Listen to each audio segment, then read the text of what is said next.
નમો પર્યંતાણં નમો સિદ્ધાય નમો આયર્યાણં નમો વજ્જાયાણં નમો લોયે સવ્વસા એદો વંજનમુક્કારો સવ્વપાપનાશનં મંગલાણં ચ સૌવેસિં પરમં હવૈમંગલम् આસ્વાદ્ય યદ્વાક્યરસંબુધાનાં પીയൂષવાને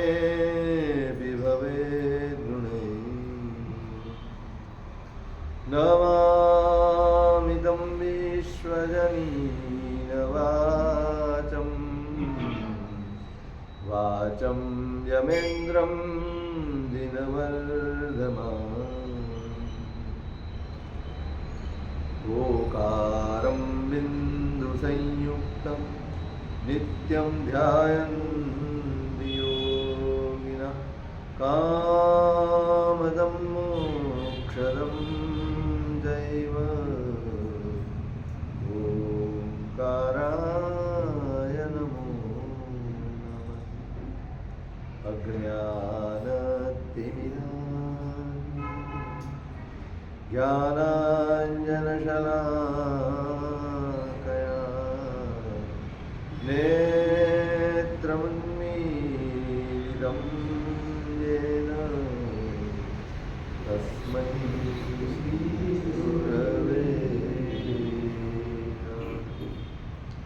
અચિન્त्यचिन्तामणिकल्पशाकिने विशुद्धसद्ब्रह्मसमाधिशायिने दयार्णवायार्थितदायिने सदा नमो नमः श्री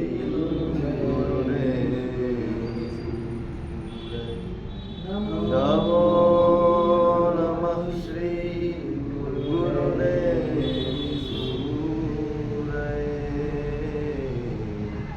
नमो नमः श्री गुरुदेव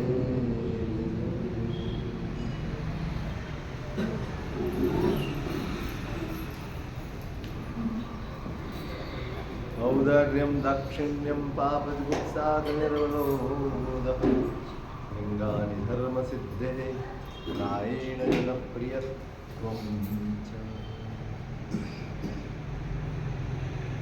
પરમ મંગલમય શ્રી હરિહંત પરમાત્માના લોકોત્તર ધર્મશાસનને વરેલા મહાપુરુષોએ આપણા જેવા બાળ જીવો માટે કેટલાક માઇલસ્ટોન નક્કી કર્યા. ધર્મ માર્ગે ચાલનારી વ્યક્તિ ખરેખર ધર્મના માર્ગે છે કે નહીં એની પણ પરીક્ષા થવી જોઈએ. કરીએ છીએ ઘણું, મેં ગઈકાલે કીધું, ખૂબ કરીએ, પણ એની દિશા સાચી છે કે નહીં, અને દિશા સાચી છે કે નહીં એ નક્કી કરવા માટે પહેલું નક્કી કરવું પડે લક્ષ્ય સાચું છે કે. ફરવા નીકળ્યો હોય ને એને કોઈ દિશા ન હોય, એ ગમે ત્યાં, પણ જેની પાસે લક્ષ્ય છે તો એની પાસે દિશા છે કે ભાઈ તમારી ઓફિસ આમ છે તો તમે આમ જ જશો, આમ નહીં જાઓ.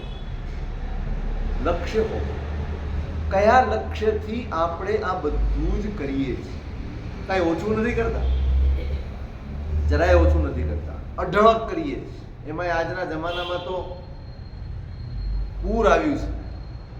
પૈસા ખર્ચવાનું હોય તો આજે જોજો, આજે આ ફાગણ સુદ આઠમ છે, ભગવાન આદિનાથનો દીક્ષા કલ્યાણકનો દિવસ, જન્મ કલ્યાણકનો દિવસ અને દીક્ષા કલ્યાણક. વર્ષી તપનું પાલન થશે. કેટલા વર્ષી તપ શરૂ થશે? સેંકડો હજારોની સંખ્યામાં લોકો વર્ષી તપ કરશે. પૈસા ખર્ચવાની બાબત હોય, કશુંક નિર્માણ કરવાની બાબત હોય, તપશ્ચર્યાની બાબત હોય, કોઈ પણ બાબત હોય, આપણે મન મૂકીને કરીએ. પ્રશ્ન એટલો જ છે કે જે કરો છો એની પાછળનું લક્ષ્ય સમજાયું છે. એક વાત બરાબર નોંધજો, માત્ર કરવાથી કોઈનું કલ્યાણ થતું નથી. લક્ષ્ય મુખ્ય વસ્તુ છે. લક્ષ્ય ન હોય, તમે ઓફિસે જાઓ અને તમારી સાથે તમારા દીકરાનો દીકરો ઓફિસે આવે, બેમાં કઈ ફેર ખરો? ઓફિસે બેઠા હો તો કઈ ફેર ખરો કે નહીં? બેની બાબતમાં શું ફરક પડે? એ રમત કરે, એ છે દુકાને, તમે પણ ઓફિસે છો, બાળક પણ ઓફિસે છે, અને છતાંય બંનેના મનમાં જમીન આસમાનનો ફરક પડી જાય છે. એના માટે રમત છે અને તમારા માટે જવાબદારી છે. એના માટે રમત છે, તમારા માટે જવાબદારી છે. ધર્મ આપણા માટે શું છે? ધર્મ આપણા માટે શું છે? માત્ર ક્રિયા કે જવાબદારી? શેની જવાબદારી?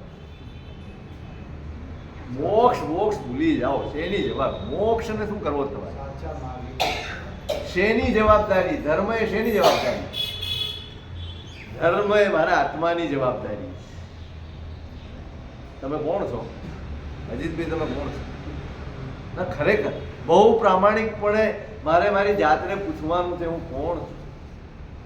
જ્યાં સુધી આ પ્રશ્ન ઉપર તમે કેન્દ્રિત નહીં થાઓ, આ ધર્મ એનો આનંદ નહીં માણી શકો. તમે ધર્મ કરી શકશો. મેં કાલે પૂછ્યું હતું, શેનો આનંદ આપણા જીવનમાં? ધર્મનો કે પુણ્યનો? આપણી પાસે પુણ્યનો આનંદ તો છે, ધર્મનો આનંદ માણવાનું આપણે શીખ્યા જ નહીં. આપણે કોઈ દિવસ ધર્મનો આનંદ અનુભવ્યો જ નથી, ક્યારેય નહીં. પુણ્યમાં જરાક આગુ પાછું થશે ને આપણને તરત ફરિયાદ કરવાનું મન થશે, તરત ભગવાનની આગળ જઈને ઉભા રહી જવાનું મન થઈ જશે. આપણને એમ નહીં થાય પુણ્ય ભવો મળ્યું છે, અનેક વાર મળ્યું છે, અનેક વાર ભોગવ્યું છે, અને આજે મળ્યું છે અને આજે ભોગવીએ છીએ ને એના કરતા અનેક ગણું પુણ્ય મેળવીને ભોગવી ચૂક્યા છે. દેવલોકનું પુણ્ય કેવું? આપણી સાથે એની કમ્પેરિઝન થાય? કોઈ રીતે થાય? તમે ગમે તે હો ને તો દેવતાની મોજડી બરાબર નથી. આપણો વૈભવ, શાસ્ત્રો એમ કહે છે કે દેવતાની એક મોજડી મળી જાય ને તો આખા વિશ્વનું દારિદ્ર્ય દળદળ ફીટી, ખાલી એક મોજડી પકડી. 5000 બૂટ લાયા હો ને તો મન ત્યાં હોય વ્યાખ્યાન કરતા. એ દેવલોકના સુખો અનંતી વાર ભોગવ્યા, અને છતાંય આપણે ધરાયા નહીં. કેટલું ભોગવશું? ક્યારેક તો વિચાર કરો. હું આ શરીર માટે, આ સંસાર માટે, હું મારા મન માટે, હું મારી ઈચ્છાઓ માટે, મારે આ જોઈએ તે જોઈએ, આ બધા માટે ક્યાં સુધી જીવ્યા કરીશ? ક્યાં સુધી આ ધર્મ એના માટે કર્યા કરીશ? હું જે છું તેના માટે ક્યારે ધર્મ કરીશ? ધર્મ એ પોતાને પામવાની ક્રિયા છે. આપણે તો દૂર થતા જઈએ. ધર્મ કરીને પણ આપણે આપણી જાતથી દૂર થઈએ છીએ. શું કરીએ? ધર્મ કરીને પણ આપણે આપણાથી દૂર થઈ રહ્યા છીએ. કેટલી ભાગદોડ, કેટલી દોડધામ. મને અત્યારે દેરાસરમાં પ્રશ્ન થતો હતો, મેં કીધું તમને બધાને પૂછું, એક સરખો ટાઈમ હોય, 7:30 વાગે પ્રક્ષાલ ને 7:30 વાગે વ્યાખ્યાન, તમે શું પસંદ કરો? પ્રામાણિકપણે કહેજો, શું પસંદ કરો? ભગવાનની વાણી તમને પસંદ પડે કે ભગવાનનો પ્રક્ષાલ તમને વધારે પસંદ? કોણ? બોલો બોલો, આપણે ઘરના જ છીએ, કઈ વાંધો આમાં કઈ ભાર પડે એવું નથી. તમે પ્રક્ષાલ જ પસંદ કરો. કેમ?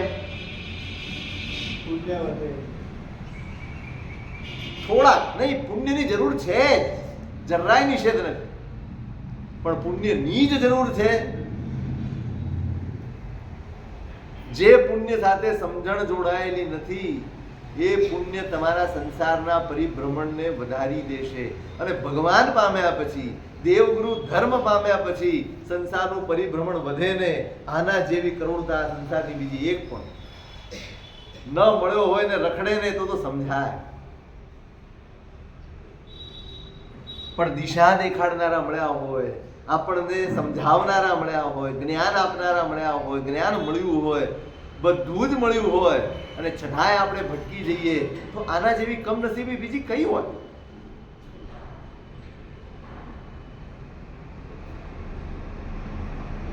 અંદરથી જાગવું જોઈશે. મને ગમે છે, મને નથી ગમતું. મને એટલે કોને? તમે કોને મને કહો છો? સાચું કે ખરેખર વિશ્લેષણ કરો. તમે એમ જયારે કહો છો કે મને નથી ગમતું, એ મને એટલે કોણ? ના, તમે મનને મહત્વ આપો છો, આત્માને નહીં. કોને મહત્વ આપો? બસ મનનું ગમતું છે તો આપણે રાજી, મનનું ગમતું નથી, મનનું ભાવતું નથી તો આપણે કરવું નથી. ક્યાં સુધી મન, ક્યારે આત્મા આગળ રહેશે? હંમેશા આત્મા પાછળ રહ્યો અને મન આગળ રહ્યું છે ને, માટે આ સંસાર છે. બસ ત્યાં સુધી જ આ સંસાર છે જ્યાં સુધી મન આગળ છે અને આત્મા પાછળ છે. જે દિવસે આત્મા આગળ થઈ ગયો અને મન પાછળ થઈ ગયું ને, તે દિવસે સંસાર પૂરો થઈ ગયો. આપણું બધું જ મનને કેન્દ્રિત થાય છે. મારા મનને, મને ભાવે છે, મને નથી ભાવતું, મને ગમે છે, મને નથી ગમતું, હું મને જ નથી ઓળખતો.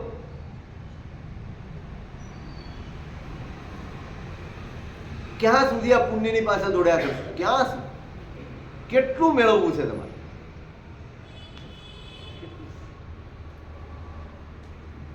અનાજ ભેગા કર્યા કરવું એમાં બુદ્ધિમત્તા છે કે પછી ખાઈને પેટ ભરવું એ પણ કઈ કામ છે? ખાલી ગુણો ભેગી કરી વાપરો, નો વાપરો.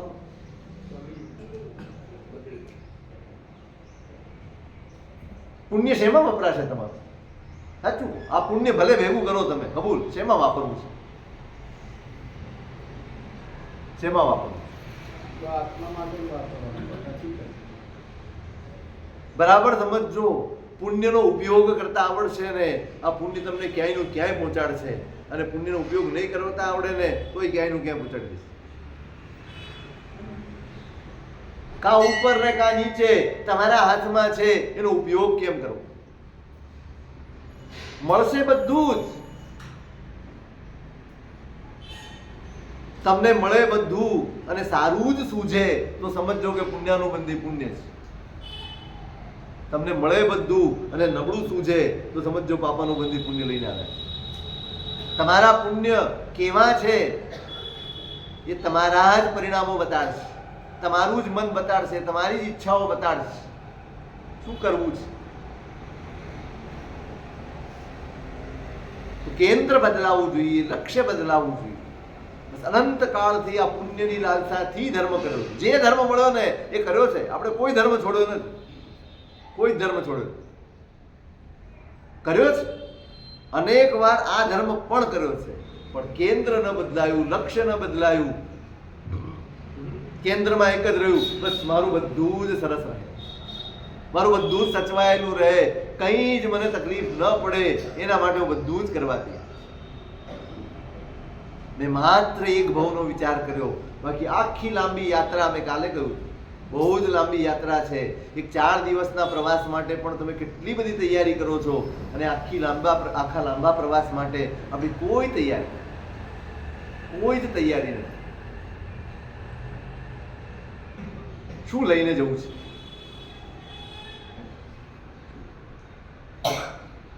તમે બેગ તૈયાર કરો. સાચું કહો, પ્રવાસે જવાનું હોય તો બેગ ભરો કે કબાટ? શું ગોઠવો, બેગ કે કબાટ? બેગ જ ગોઠવાય. જે સાથે લઈ જવાનું છે એને ગોઠવવાનું. હવે અહીંથી જવાનું છે, હવે સંસાર ગોઠવવો છે કે આત્મા? આપણે સંસાર ગોઠવો. જે મૂકીને જવાનું છે ને, તમને ખબર છે આ કબાટ મારી સાથે નથી જવાનું, અને તમે કબાટ ગોઠવ્યા કરો છો અને અટેચીની ઉપેક્ષા કરો છો. તમને ખબર છે આ નથી શરીર સાથે આવવાનું, નથી આ પરિવાર સાથે આવવાનું, નથી આ સંબંધો સાથે આવવાના, નથી આ બધી સુખ સાધન સગવડ સામગ્રી આ કશું જ સાથે નથી આવવાનું, અને છતાં આપણી બધી જ મહેનત કોના માટે? બધી જ મહેનત એના માટે છે જે સાથે નથી આવવાનું.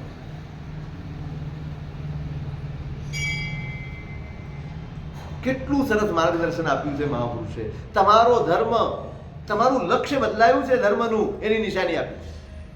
તમે જે ધર્મ કરો છો અને તમે સાચા ટ્રેક ઉપર છો એની નિશાની શું? તમે મુંબઈ જાઓ છો, અહીંથી તમે મુંબઈ જાઓ તો શું ધંધુકા આવે? શું આવે? કલીકુંડ આવે, ધંધુકા આવે, એ આવે. ધંધુકા આવી જાય તો ગાડી ઊભી રાખવી પડે કે ભાઈ કઈ ખોટા ટ્રેક ઉપર ચડી ગયા છીએ. એમ તમે ધર્મના માર્ગે ચાલી રહ્યા, એની પરીક્ષા શું? એની કસોટી શું? ખરેખર તમારો ધર્મ સાચા ટ્રેક ઉપર છે? તમારું લક્ષ્ય બદલાયું છે? શું છે?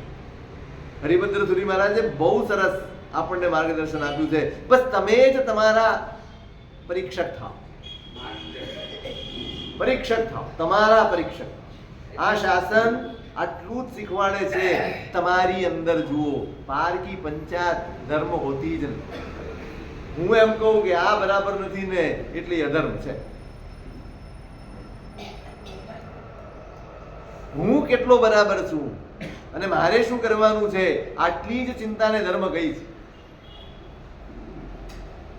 બસ તમે તમારા પરીક્ષક થાઓ. મહાપુરુષોએ આપણને આખું તૈયાર આપી દીધું છે. તમારા ધર્મની કસોટી શું? તમારી ધાર્મિકતા એ વાસ્તવમાં ધાર્મિકતા છે. આપણે ત્યાં છે ને બહુ જ કરુણતા છે મોટી. ધર્મનો મોટો ઝંડો લઈને ફરીએ છીએ પણ એનો પાયો જ આપણી પાસે.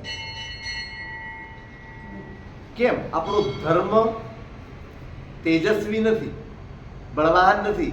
જોજો તમે,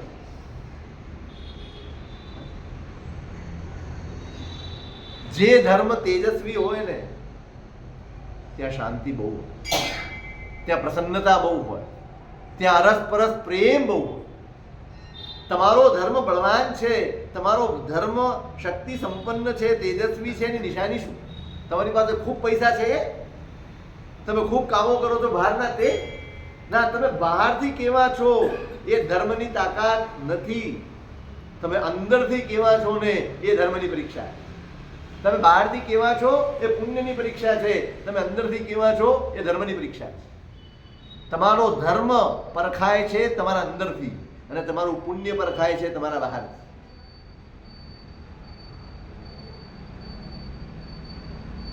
હરિભદ્ર સુરી મહારાજે અંદરની નિશાની આપી છે. તમારું અંતઃકરણ બદલાય તો સમજવું કે તમે ધાર્મિક છો. ધાર્મિક હોવું એ બહુ મોટી જવાબદારી છે. તમે જ્યારે ધર્મ કરો છો ને ત્યારે બીજા 4 જણા તમને જોઈ રહ્યા છે, અને એટલે જ વારંવાર શાસ્ત્રોની શરૂઆતમાં, શાસ્ત્રોના છેડે વારંવાર મહાપુરુષો કહે છે કે આ શાસ્ત્રો, આ વાતો, આ સૂત્રો અધિકારી ન હોય એવા જીવને ક્યારેય આપવા નહીં. લલિત વિસ્તરા હરિભદ્ર સુરી મહારાજે ચૈત્યવંદન સૂત્રો ઉપર ટીકા લખી. એની શરૂઆતમાં એમણે કહ્યું કે આ ચૈત્યવંદનના સૂત્રો પણ જે અધિકારી ન હોય એને ન આપો. બહુ ગંભીર બાબત છે, સમજવા જેવી છે. ધર્મ એ કાંઈ જે તે ગમે તે કરી શકે? 50 વર્ષથી કમ્પાઉન્ડરની નોકરી કરતો હોય ને એને પણ ડોક્ટરની સીટ ઉપર બેસવાનો અધિકાર નથી મળતો. કેમ? અને બેસી જાય ને કરવા માંડે તો એને બધી જ દવા ખબર છે. એ 24 કલાક ડોક્ટરની આજુબાજુમાં હોય, એને બધી જ ખબર છે, અને છતાંય એ પ્રિસ્ક્રિપ્શન લખી શકે ખરો? અને લખે તો શું થાય?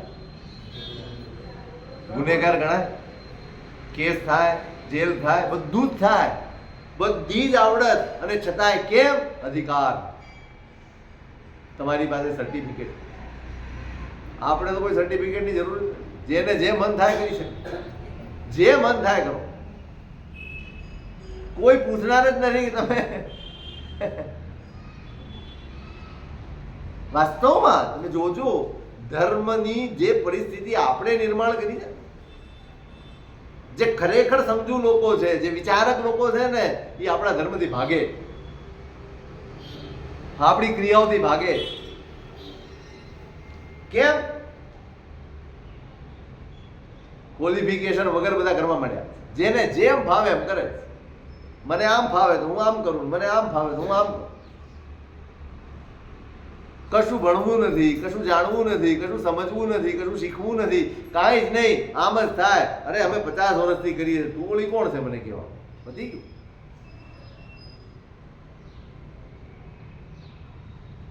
ચૈત્યવંદનના સૂત્રો પણ અધિકારી ન હોય એને ન.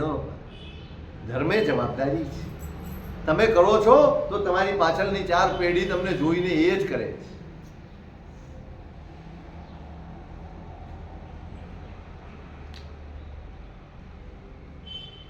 એટલે હરિભદ્ર સુરી મહારાજે નિશાની આપી છે, ધાર્મિક હો. આપણે છે ને પહેલો પાયો ચૂકી. બહુ સરસ હમણાં સાંભળ્યું. 3 તબક્કા છે. પહેલો તબક્કો છે નૈતિકતાનો, એની પછીનો તબક્કો છે ધાર્મિકતાનો, અને એની પછીનો તબક્કો છે અધ્યાત્મ. પાયામાં નૈતિકતા હોય તો ધાર્મિકતા તમારી સાચી, અને ધાર્મિકતા આવે પછી અધ્યાત્મ. આપણે ત્યાં અધ્યાત્મની વાતો જ થાય મોટી મોટી, બેનરો લગાડ. નૈતિકતા ક્યાં છે? મને એમ કહો, નૈતિકતા ક્યાં છે? આ જ પરમાત્માની પૂજા કરીને બહાર નીકળેલો માણસ, કે અહીંથી જ બજાર ગયેલો માણસ શું કરશે? એના વચન પ્રમાણે ચાલશે કે પોતાની ઈચ્છા પ્રમાણે ચાલશે? પોતાની બુદ્ધિ પ્રમાણે ચાલશે કે એની આજ્ઞા પ્રમાણે ચાલશે? તો તમે કર્યું શું? અહીંયા કર્યું શું? તમે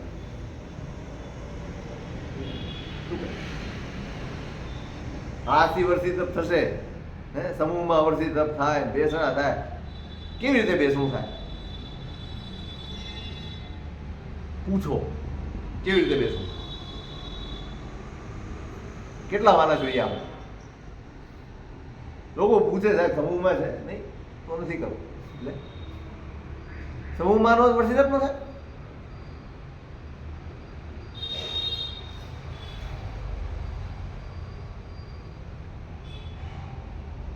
ઘણી વાર એવું લાગે, ટીકા નથી કરતો, પણ એમ લાગે કે આ સમૂહમાં જે કરાવવામાં આવે છે ને એમાં ત્યાગ વધવાના બદલે બહુ વધી જાય. આટલી બધી આઈટમો બનાવી હોય ભક્તિ કરનારાએ તો ડોલચું લઈને આવે.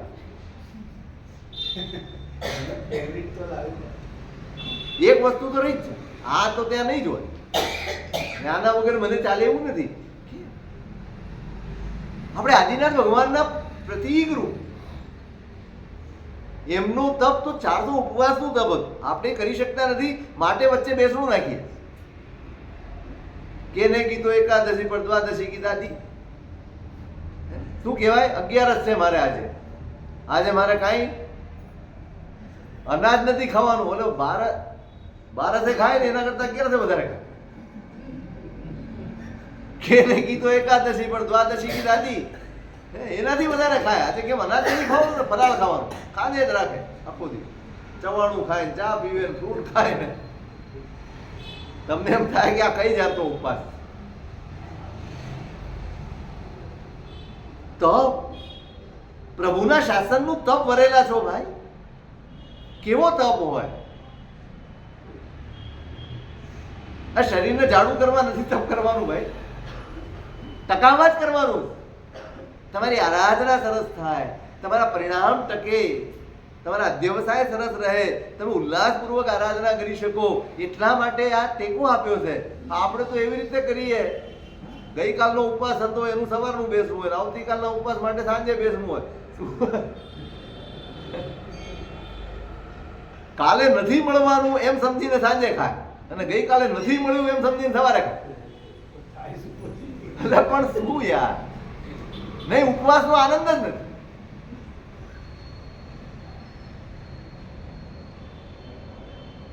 છઠ બહુ આવે તો એમાં શું થઈ ગયું ભાઈ?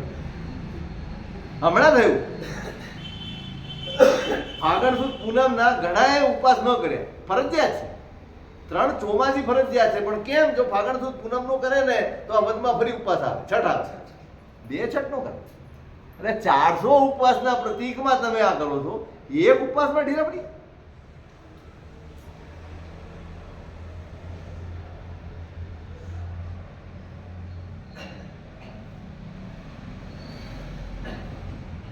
આપણી ધાર્મિકતા છે ને આવી કેમ છે? પાયો રચાયો, દંભી ધાર્મિકતા થઈ ગઈ, દેખાડાની ધાર્મિકતા. તમે કરો છો એની જરાય ટીકા નથી, પણ જરાક ટ્રેક બદલો ને. આટલું સરસ કરો છો, આટલું બધું કરો છો, કઈ સહેલું નથી. આ શાસનનું તપ કરવું કઈ સહેલું નથી. તમે 24 કલાક પાણી ઉપર રહી તો જુઓ, 36 કલાક બહુ અઘરું છે. આટલું બધું કરો અને છતાંય છેવટે તમને કાંઈ જ ન મળે એ દુઃખની વસ્તુ નથી? ધર્મ નૈતિકતાના પાયા ઉપર ઉભેલો ધર્મ જ તેજસ્વી હોય. અહીંથી પૂજા કરીને નીકળ્યો છે, પરમાત્માનો સ્પર્શ કરીને નીકળ્યો છે, પરમાત્માની વાત સાંભળીને નીકળ્યો છે. ના, એ બહાર નીકળ્યા પછી એને એની સામે જઈને નજર ઝુકાવીને ઊભા રહેવું પડે ને, એવું એક પણ કામે નહીં કરી શકે. નહીં જ કરી શકે. શા માટે? કોને પૂજીને આવ્યો? કોની આગળ પ્રાર્થના કરીને આવ્યો? કોની આગળ મસ્તક ઝુકાવીને આવ્યો? કોની આગળ? હવે એને અનુરૂપ ન હોય તોય કેટલી તમારો સંસાર ચાલે એના માટે પ્રભુએ કેવી સરસ વ્યવસ્થા કરી. ઓછામાં ઓછા પાપ લાગે, ઓછામાં ઓછા દોષોનું સેવન થાય અને છતાંય તમારો સંસાર ચાલે એવી વ્યવસ્થા પ્રભુએ આપી. અને છતાંય આપણને વ્યવસ્થા નથી ગમતી. આપણને તો આપણી રીતે જ, મારી રીતે મારે સંસાર ચલાવવો છે અને એમાં તમારે સહાય કરવાની. આ આપણી શરત છે ભગવાન પાસે. કઈ શરત? તમારી આજ્ઞા પ્રમાણે ચાલવું છે ને એનું બળ આપજો, એવી કોઈ પ્રાર્થના આપણી ખરી? મારે પ્રભુ તમારી આજ્ઞા પ્રમાણે જીવવું છે, તમારી આજ્ઞા પ્રમાણે ચાલવું છે, એમાં યથાશક્તિ પ્રયત્ન કરવો છે અને એનું બળ મને મળે, એમાં સ્થિરતા મને મળે, એમાં હું દ્રઢ બનું, એવી હું પ્રાર્થના કરું છું. એવું કરો નહીં. હું તો મારી મરજીથી જ જીવવાનો છું અને એમાં તમારે મદદ કરવાની. પોતાની મરજીથી ચાલવું હોય ને એને પુણ્યનો ખપ છે, અને પરમાત્માની મરજીથી ચાલવું છે એને ધર્મનો ખપ છે.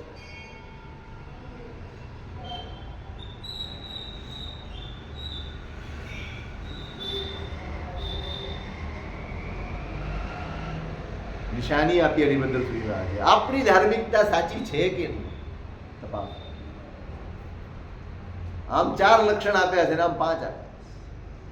તમારી ધાર્મિકતાની કસોટી આપી. વિચારો. ઔદાર્યમ, દાક્ષિણ્યમ, પાપ ઉત્સાહ, નિર્મલો બોધા. પહેલું આપ્યું ઔદાર્ય.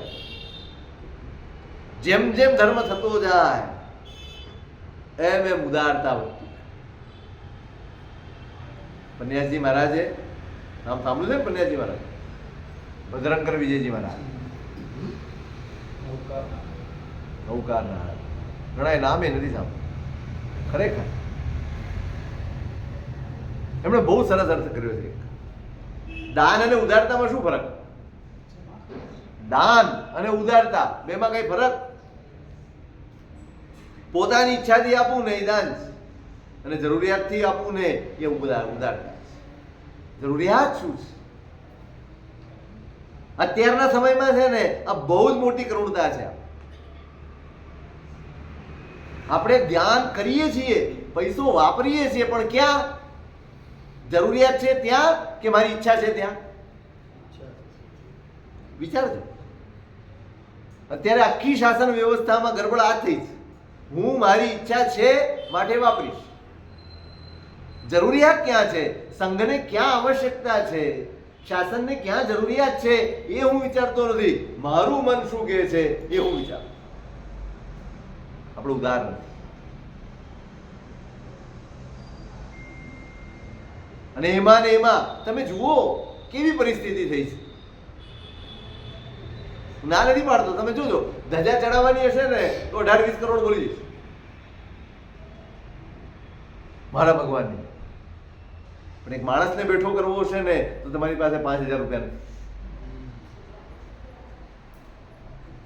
તમારા પૈસે, તમારા ખર્ચેલા પૈસે પેલા સોમપુરા મર્સિડીઝમાં ફરે છે, અને તમારા ભાઈ પાસે, તમારા સાધર્મિક ભાઈ પાસે સાયકલ પણ નથી. કેમ વિચાર ના આવે આપણે? આટલું બધું નિર્માણ કરીએ છીએ આપણે, આટલું બધું ઊભું કરતા જઈએ છીએ આપણે, એને સાચવશે કોણ? તમે જો તમારા પાડોશીને, તમારા ભાઈને નહીં સાચવ્યું હોય, એ આવીને તમારી મિલકત સાચવવાનો છે? એ તમારા દેરા ઉપાસને સાચવવાનો?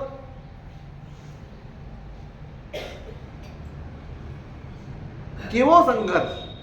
હમણાં એક ભાઈ આવ્યા, અમે લક્ષ્મી વડોદરા હતા, અજાણ્યા હતા સાવ, આવીને બેઠા,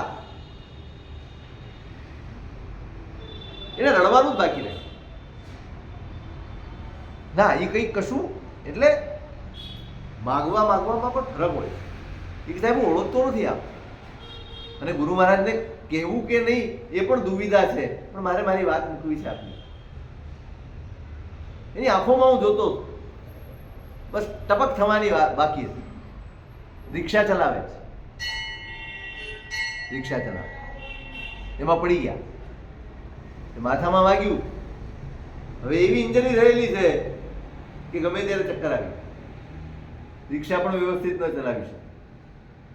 એ કે સાહેબ હું 500 રૂપિયા ન કમાવું ને તો રિક્ષાના પૈસા ભરવાની મારી પાસે તાકાત. એનું જે લોન ઉપર, પોતે તો કઈ લીધું, એનો દીકરો ભણે છે, કોમ્પ્યુટરનું ભણે છે, હમણાં 15,000ની ફી ભરવાની હતી સાહેબ, બધું જ ઉધાર લઈને ભર્યું છે. દ્રવી ગયું.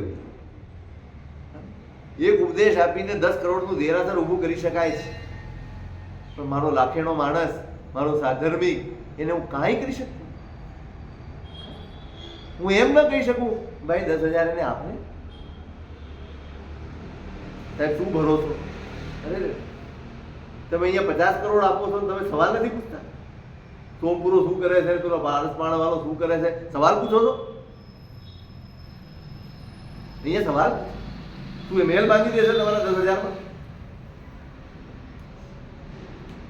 કેમ આપણા હૈયામાં એમ ન થાય કે અત્યારે જરૂરિયાત એની છે, મારી પાસે પૈસા છે, મન છે, પણ સમજણ કેમ નથી? કેમ નહીં?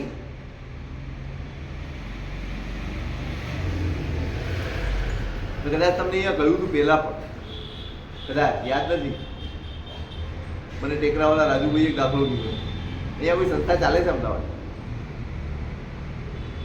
જે એવા લોકો હોય સાવ જેનું કોઈ ન હોય અથવા ઘરમાં કાંઈ, તો એને મહિનાનું અનાજ પૂરું પાડે, એટલે એ લોકોનું ઘર ચાલે. એક ભાઈ છે ને હંમેશા ખાખરા લઈ જાય, માત્ર ખાખરા લઈ. એટલે ઓલા સંસ્થાવાળાને થયું ખાલી ખાખરા કેમ લઈ જાય છે? નથી કંઈ ઘઉં, નહીં તેલ, ન કંઈ અનાજ, બીજું કાંઈ દાળ ચોખા કાંઈ કેમ નહીં લઈ જતા? ખાખરા વેચતા હશે. પેલા ભાઈએ કીધું સાહેબ અમે તપાસ કરવા ગયા, અમે એનું ઘર જોયું, એના ઘરમાં પૂરતા વાસણો પણ. એ ભાઈને મેં પૂછ્યું કે ભાઈ તમે માત્ર ખાખરા કેમ લઈ જાઓ છો? તમે બીજું અનાજ લો તો તમે, કે મારી પાસે બનાવનાર કોઈ નથી, બનાવવાનું સાધન પણ નથી, હું આખા દિવસમાં બંને ટાઈમ 2 ખાખરા અને આટલી ચા પીવું. તમે કેટલા દિવસ ખાખરો ચા ખાઈ શકો?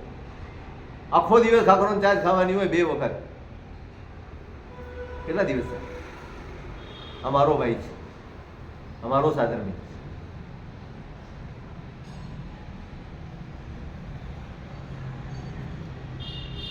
આપણને આપણા નામ દેખાય છે, આપણા સન્માન દેખાય છે, આપણા બહુમાન દેખાય છે, આપણી વાહવા દેખાય છે, આપણને કોઈના દર્દ દેખાતા સમજાતા જ નથી. તમારા પુણ્યનો ઉપયોગ તમે તમારી વાહવા માટે કરો છો અને ધર્મ નથી. સાહેબ જે આપણે અત્યારે હાલ આપ જે વાત કરી રહ્યા છો, તો એ જે કોઈ ભાઈ હોય આ ટાઈપની એમની જે દશા જોઈએ અથવા ટાઈમ આવે તો શેના કારણે આવ્યો? જો એ તો એનો કર્મ છે, બરાબર, એનો અંતરાય છે. કર્મ તો કર્મના સાહેબજી કોઈ પ્રકાર ખરા? ઘણા પ્રકાર, અસંખ્ય પ્રકાર. એને હું એટલા માટે પૂછું, ધારો કે મારે સારું કામ થતું હોય તો કોઈ સારા કર્મથી થતું હોય, બરાબર, તો સારા કર્મના સાહેબજી કોઈ પ્રકાર ખરા? ઘણા પ્રકાર, અસંખ્ય પ્રકાર. કર્મના સાહેબજી કોઈ પ્રકાર ખરા? ઘણા પ્રકાર. તો કર્મના સાહેબજી કોઈ પ્રકાર ખરા? ઘણા મેં કોઈનું ખરાબ કર્યું હોય તો તો એવા કયા કયા કર્મો છે કે જે કરવાથી સારું કામ આપણે કરી શકીએ અને ખરાબ કામ કરી શકીએ? ના ના, એ તો આખો પછી તમારે કર્મગ્રંથ જ સમજવું, કર્મગ્રંથ જ સમજવું. આ તો અંતરાય છે, એનો અંતરાયનો ઉદય ભલે હોય, તમે સમજો. એક લાભાંતરાયનો ઉદય છે, મને મળતું જ નથી, મને મળતું. બીજો છે ને દાનાંતરાયનો પણ ઉદય છે, હું આપું જ નહીં, હોય ને હું આપું નહીં. આ દાનાંતરાયનો ઉદય. અને લાભાંતરાય મને મળે જ નહીં. આપવા વાળો હોય ને, તમે જુઓ ભગવાન મહાવીર સ્વામીએ જ્યારે વર્ષીદાન આપ્યું ને ત્યારે પેલો બ્રાહ્મણ હતો, તમે કલ્પસૂત્રમાં સાંભળ્યું હોય, એની પત્ની એ બાપડો જાય નસીબનો ફૂટલો, જ્યાં જાય ને કંઈ જ ન મળે એને. એટલે આગલે દિવસે ખૂબ ઝઘડી પેલી, તમે કંઈ કરતા નથી, તમે કમાતા નથી, બહાર જવાનું તમને કેટલી વાર કીધું, આમ કરો તેમ કરો. એટલે બાપડો કંટાળીને ચાલો હવે પરદેશ જઈને કમાવાની મહેનત કરું. પરદેશ ગયો. ક્યારે પરદેશ ગયો? આજે પરદેશ ગયો, બીજે દિવસે ભગવાને વર્ષીદાન શરૂ કર્યું. અને બરાબર વર્ષીદાન પૂરું થયું ને બીજે દિવસે આવ્યું. હાલા ભાન ઓલી પાછી લડે છે, લે અહીંયા આટલું બધું આપતા હતા તમે બહાર પડતા. બાપડો કરે શું? જાય નહીં તો કે જતા નથી, ગયા તો કે આવા ટાઈમે ગયા. હવે કરે શું? એ શું? આ જ કરો જ. આ પરિસ્થિતિ છે. હું એમ કહું છું, મારા પુણ્યનો ઉપયોગ તમારી વાહવા માટે, મારી વાહવા માટે મારા પુણ્યનો ઉપયોગ થાય ને એ પુણ્યનો ઉપભોગ છે. અને કોઈકના આંસુ લૂછવા માટે મારું પુણ્ય એવું હોવું જોઈએ જે સૌના મોઢા ઉપર શાંતિ, સંતોષ, પ્રસન્નતા અને આનંદ આપે. તમે ગમે એટલા સોનાના દાગીના લાદી લેશો, શું ફરક? પણ તમારા એક પુણ્યથી, તમારા ઉત્તમ પુણ્યથી જો કોઈકના દુઃખમાં, કોઈકની પીડામાં રાહત થતી હોય ને તો એના જેવું પુણ્ય એક પણ. આ પૂજા છે ભગવાન.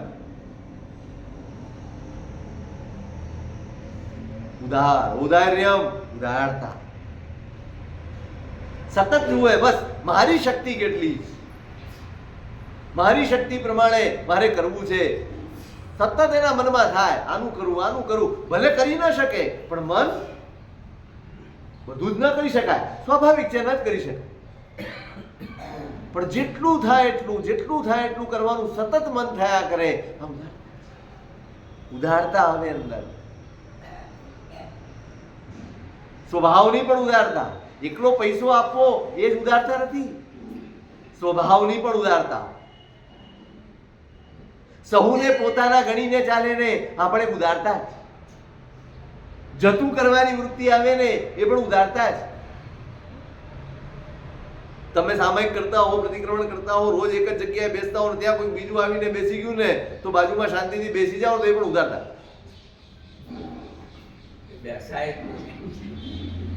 એ તો કહું છું. તમે વર્ષીદાનના બેસણામાં જોજો, બધા બહેનોની જગ્યા ફિક્સ હોય, બાજુમાં રૂમાલ મૂકે, કારણ કે પેલી જ આવીને બેસવી જોઈએ.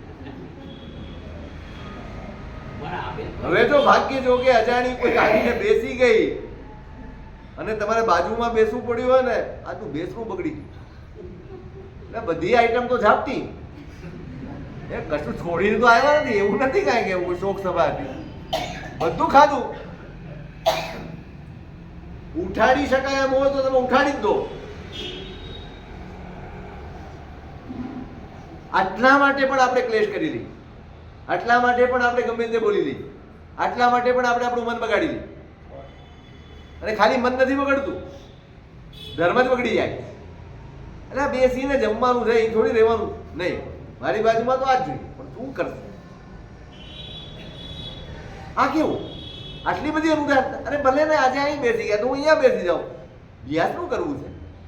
તમારી તો પ્રકૃતિ એવી હોવી જોઈએ બધાય તમને બોલાવે. તમારો સ્વભાવ એવો બનાવવો જોઈએ કે તમને બધા ઈચ્છે કે હા અહીંયા બેસે. તમારે જ કરવું પડે છે, ના મારે અહીંયા બેસવું. ઉદારતા. પ્રભુનો ધર્મ કરતો હોય અને ઉદાર ન બને. અરે જીવ છે ભાઈ, અનેક પ્રકારના જીવો છે, અનેક કર્મને અધીન છે. બધા જ બિચારા પોતપોતાના કર્મ પ્રમાણે જીવે છે. હું આના માટે આમ કરું છું, આના માટે આમ બોલું છું, આના માટે શા માટે? એક જ વસ્તુ યાદ રાખવાની છે, જગત જીવ હે કર્માધીના અચરજ કછું એના લી. દરેક જીવ બિચારો કર્મને અધીન છે. કોઈક આમ વર્તે છે, કોઈક આમ વર્તે છે, કોઈક આમ વર્તે છે. કારણ શું છે?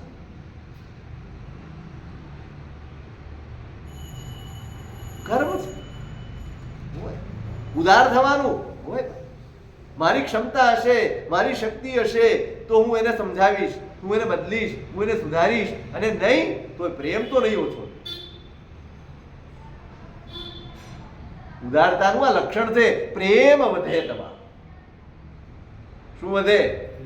પ્રેમ વધે. આપણે તો પરિવારમાં શોધવા જવું પડે એમ છે. પ્રેમ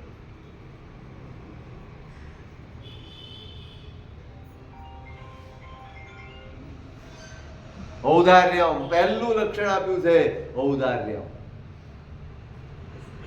તમે ધાર્મિક છો, વાસ્તવમાં સાચા અર્થમાં ધાર્મિક છો તો તપાસજો તમારી અંદર ઉદારતા આવી છે. તમે આપો છો એ નહીં. ઉદારતાનો અર્થ મેં હમણાં કીધું તે. તમને સમજાય જરૂરિયાત શું છે, આવશ્યકતા શું છે, ક્યાં કરવા જેવું છે. નામ માટે, વાવા માટે, સન્માન માટે, પુણ્યથી મળ્યું છે અને આગળ જાય છે. આપણે કોણ છીએ આપવા? કોણ છે? આપણે તો વચેટિયા છીએ. આપણું છે શું? આપણું છે શું? આપણે કશું લઈને આવ્યા નહોતા. પુણ્યની મૂડી હતી, આપણને મળ્યું છે. ગમે તેવું પુણ્ય છે ને તો હાથે નહીં આવે. આમાંનું એક સળી તમારી હાથે નથી આવવાનું. ઔદાર્યમ, ઉદાર. બસ કરતા જ જાઓ, કરતા જ જાઓ, કરતા. ગણતરી કરશે ને એને ગણતરીનું જ મળવાનું. ગણતરી નહીં, બસ ઉદારતા. સાહેબ મારું મન આમાં નથી. અરે તારું મન છે કે નહીં? જરૂરિયાત અહીંયા છે, આવશ્યકતા અહીંયા છે. આજે જોજો દરેક દેરાસરો એને ઉપાશ્રય ખાસ બોર્ડ મૂકવા પડે છે. સાધારણમાં લખાવો, સાધારણમાં લખાવો. કેમ આ દશાથી? કેમ આ દશાથી આપણી? કેમ આવું કેવું પડે? કેમ આપણને ખબર નથી પડતી કે વિશેષ જરૂરિયાત શેની છે? તમે 5 કરોડ ખર્ચી શકો એવા તો છો જ નથી. એવું તો છે જ નહીં. મન નથી ત્યાં, મન નથી અહીંયા. મૂર્તિ માટે, જિનાલય માટે ખર્ચવું એમાં વધારે લાભ છે અને સાધારણ માટે ખર્ચવું એમાં ઓછો લાભ છે.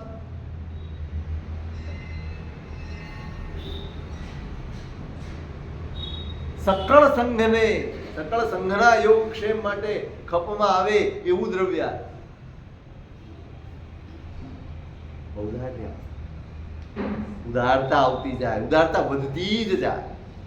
આ ધાર્મિકતાની દાક્ષિણ્ય. બીજું દાક્ષિણ્ય. કોઈ કે કહ્યું ક્યાં કરવા જેવું એટલે તરત અંદરથી સજ્જ થાય. ના કરવા જેવું છે, ચાલો. દાક્ષિણ્ય એટલે સરળ પણ હોય.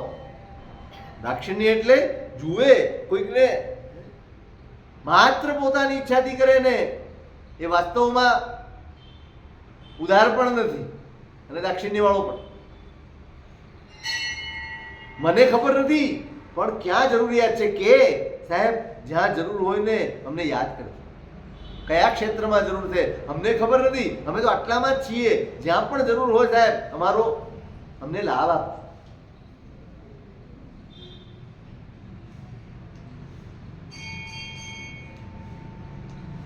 દાક્ષિણ્ય વધતું છે. કોઈના માટે કરી છૂટવાનું મન વધતું છે.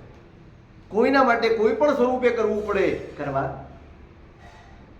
માત્ર પૈસા નહીં, ભૂલી જાઓ. માત્ર પૈસા કોઈ પણ સ્વરૂપે કોઈને ટેકારૂપ થવાનું હોય ને તો થવા. આ દાક્ષિણ્ય છે.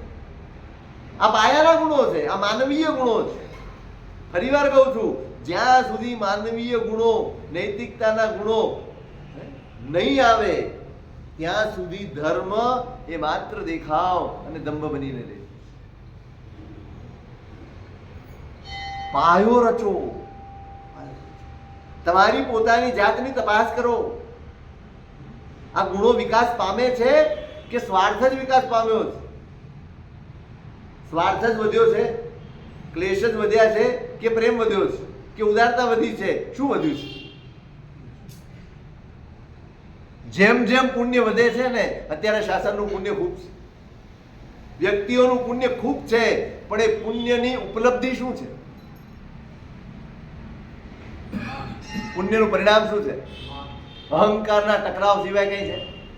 દરેકના અભિમાન ટકરાય છે, દરેકના આગ્રહો ટકરાય છે, દરેકની જીદ ટકરાય છે, દરેકનું મમત્વ ટકરાય છે, તણખા જરે, જ્યાં જાઓ ત્યાં તણખા જરે. જુઓ તમે, સંઘની વાત કરવા બેસો, શું વાત નીકળે? સાચું કહો, હું કઈ એક જગ્યાની વાત નથી કરતો, વ્યાપકપણે તમે જાઓ, ચાર દ્રષ્ટિ ભેગા થઈને શું વાત કરે? ગુરુ મહારાજ પાસે બેસીને ટ્રસ્ટીઓ ચર્ચા કરતા હશે, શેની ચર્ચા કરતા હશે? સાચું, શું ચર્ચા? દરેક સંઘમાં ક્યાંક ને ક્યાંક કંઈક ને કંઈક ચાલ્યા જ કરે છે. તો એક સંઘ એવો નથી જોતો. એમ કે આપણે એમ કહેવાય કે સંઘનો વહીવટ કરનારો તીર્થંકર નામ કર્મ ઉપાર્જન કરે. કયું વહીવટ? કેવી રીતે કરે તો થાય? વહીવટની મારામારી, હું કરું તું કરું, હું કરું તું કરું, હું આ કરું તે બનવાનો. કોકના પૈસા છે, આપણે તો મુનિમ થઈને બેસવાનું, એમાં મારામારી. તમારો પૈસો હોય મારામારી કરો તો બરાબર છે. સંઘનો શ્રી સંઘ તમને જવાબદારી સોંપે છે અને એમાં પણ હોસાતું છે, એમાં પણ મારામારી, ત્યાં પણ ઉદારતા નહીં, કશું જ નહીં. બસ એકબીજાની ટાટિયા ખેંચ્યા કરવાના અને બસ.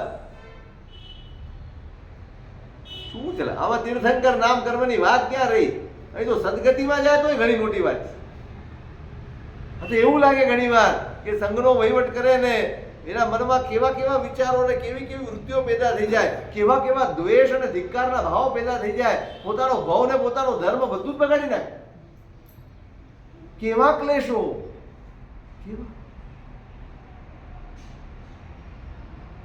ગુરુ મહારાજ કાયમ કે જ્યારે તમે સંઘની ગાદી ઉપર હું બહાર નીકળું ને પછી મારે આ ભાઈ જોડે કઈ બને છે કે નથી બનતું એ મારો અંગત પ્રશ્ન છે, પણ જ્યારે સંઘની ગાદી ઉપર બેસો છો ને ત્યારે તમે સંઘ છો. કોણ છો? સંઘ છો. અને તમારી સામે આવેલી વ્યક્તિ એ સંઘ છે, એ વ્યક્તિ નથી. તમારો વ્યવહાર સંઘ સાથે કેવો વ્યવહાર હોય એવો વ્યવહાર હોય. મારા અંગત રાગ દ્વેષ, મારા અંગત ક્લેશ, મારી અંગત માથાકૂટ એ બહાર હોય. આ પ્રિમાઇસિસ ની બહાર હોય. મેં અહીંયા ચોમાસામાં પણ કહ્યું, આ પ્રિમાઇસિસ ને બાદ રાખજો. અહીંયા કોઈ ક્લેશ ના જોઈએ, કોઈ કકલાટ ના જોઈએ, કોઈ મારું તારું ના જોઈએ. કેમ આટલા ઉદાર કે આટલા સમજદાર આપણે ન થઈ શકીએ? સંઘની જગ્યામાં ઉભા છીએ આપણે, સંઘ છીએ. હવે તમે વ્યક્તિ નથી, સામે આવેલી વ્યક્તિના સંબંધો અહીંયા નહીં, અહીં તો સંગત છે, બધો સંઘ. કોઈક આમે વર્તે ને કોઈક આમે વર્તે. આપણી સમજણ એવી હોવી જોઈએ.